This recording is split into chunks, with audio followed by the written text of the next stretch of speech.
Partons pour les contrées glaciales du Nord avec ce bref descriptif sur Thor, dieu du tonnerre qui terrasse tous ses ennemis à l'aide de son marteau légendaire le Mjolnir. Vous allez voir que le Thor de la mythologie nordique est bien différent du membre des Avengers que nous connaissons tous.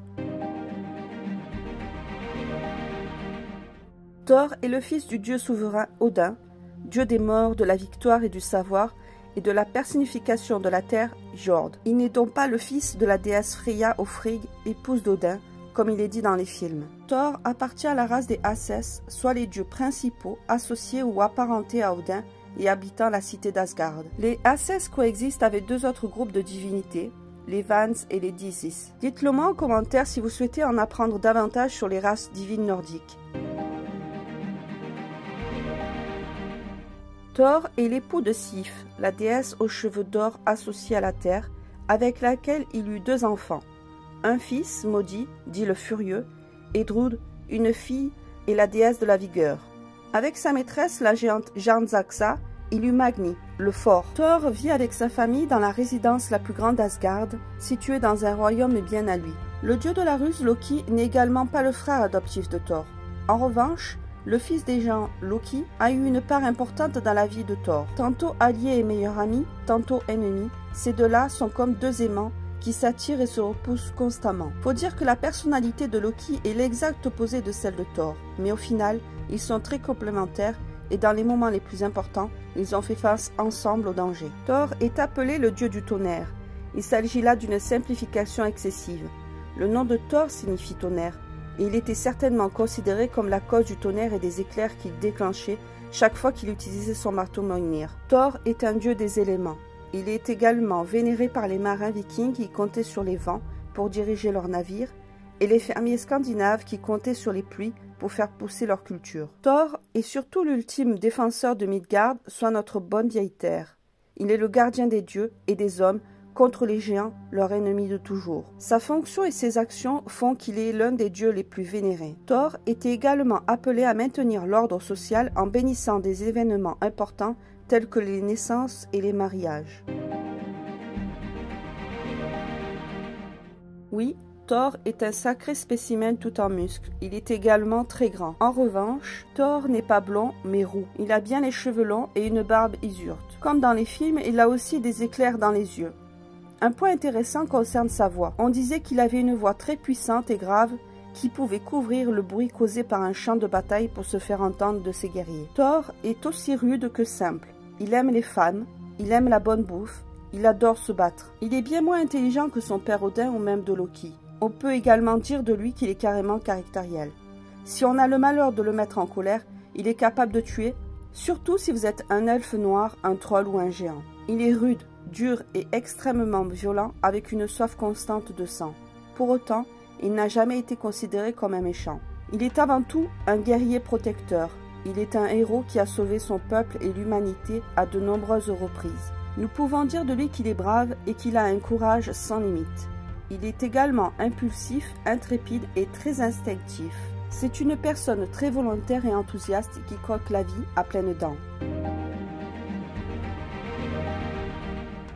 Thor est un puissant guerrier, d'une force colossale et inégalée. Il fracasse les crânes de toutes les créatures qui menacent son peuple et les hommes avec son arme préférée, Mjolnir. Il possède une très haute résistance aux blessures physiques, qui se rapproche de l'invulnérabilité. Il possède aussi des sens surhumains, surtout l'ouïe, qui lui permet d'entendre ce qu'il se passe de l'autre côté du monde. En tant que dieu du temps, Thor maîtrise les éléments, surtout les éclairs et le vent. S'il est capable de voler, c'est en se déplaçant sur un char tiré par deux boucs volants. Petit aparté sur ces boucs. Il arrivait que Thor les tue pour les manger lorsqu'il ne disposait de rien d'autre. Il s'arrangeait pour conserver les os intacts qu'il bénissait ensuite, permettant aux boucs de ressusciter. Thor est un excellent guerrier. Il est un superbe combattant au corps à corps. Il est également très habile dans le combat armé et excelle dans l'utilisation du marteau de guerre, de l'épée, la hache et la masse d'armes. Les dieux nordiques ont une particularité qui les différencie des autres dieux mythologiques. Ils sont mortels. Thor possède 3 armes magiques. Son arme principale est le Mjolnir, qui se trouve être l'arme la plus célèbre des dieux. Son nom signifie le broyeur. La conception de son marteau est particulière et liée à Loki. Ce dernier a provoqué les nains, concepteurs des armes divines, en leur disant qu'ils étaient incapables de construire une arme plus redoutable que toutes celles qui existaient déjà. Les nains, blessés dans leur ego, prirent la décision de créer l'arme la plus fabuleuse qu'il soit. Durant la conception de Mjolnir, tout se passe bien, jusqu'à ce que Loki se transforme en mouche. C'est un dieu qui peut prendre l'apparence de tout ce qu'il veut. Donc, Loki version mouche pique jusqu'au sang le nain en train de forger le marteau. Malgré ça, le nain continue et finit son œuvre. Mais l'arme aura tout de même un seul défaut. Le manche du marteau sera un peu court. Mais ce n'est pas grave, l'arme nouvellement créée est surpuissante et contrôle le pouvoir de la foudre étincelante. Mjolnir est redoutable dans la main d'un guerrier de la stature de Thor. Le marteau crée des éclairs et oui, il revient toujours dans la main de son propriétaire lorsque celui-ci le lance. Cette arme est également capable de détruire n'importe quoi, y compris des montagnes. Il faut cette puissance pour pouvoir écraser les crânes des ennemis géants de Thor. Enfin, la plupart d'entre eux. En revanche, il ne permet pas à Thor de voler. Un autre fait sur Mjolnir est que Thor n'est pas le seul à pouvoir lever son marteau. Un roi géant du nom de Tyrn réussit à voler le marteau de Thor. Mjolnir est une arme si puissante que Thor a besoin de 2 autres objets magiques pour pouvoir l'utiliser. Thor possède des gants en fer magique. Il les enfile pour utiliser correctement son marteau et se protéger de la chaleur ardente que dégage Mjolnir. Ces gants le rendent également invincible au combat au corps à corps. La troisième arme de Thor est une ceinture. Lorsqu'il la met, celle-ci décuple la force divine déjà titanesque du dieu guerrier et lui permet ainsi de soulever le marteau. Je ne vais pas dans cette vidéo vous lister les moments marquants de la vie de Thor. Son histoire est très riche, surtout faite en bataille.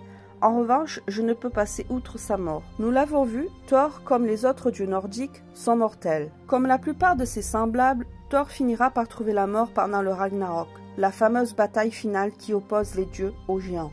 Pendant le conflit, Thor vient à s'opposer au serpent de mer Jormungand, l'un des fils de Loki, le dieu de la discorde. Le combat devient féroce et le plus difficile de la vie de Thor.